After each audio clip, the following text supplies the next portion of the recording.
Okay, here is lesson 1.3 on absolute value equations, and I'm going to do number 7 for you. So it looks something like this.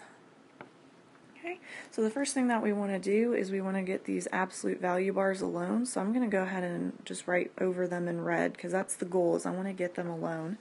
Well, we kind of do our order of operations backwards.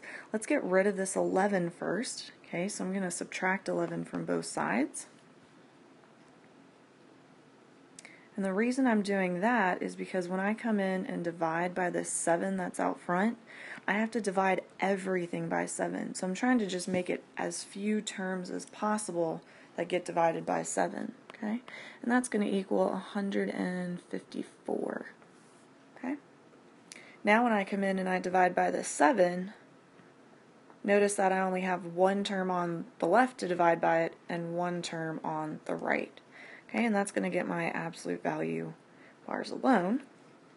Okay, and it's going to, and that will equal a 22 on the right hand side. Now what I'm going to do is I'm going to set up my two different equations. Okay, my first one looks like negative 13m minus 9 equals 22.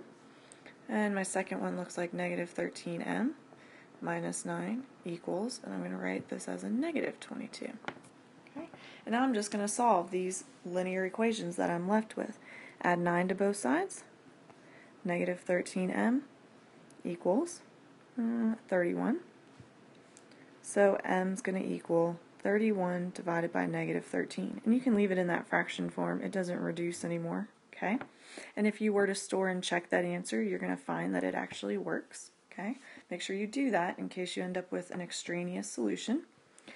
And here on the right hand side, I'm going to do the same thing, add 9 to both sides.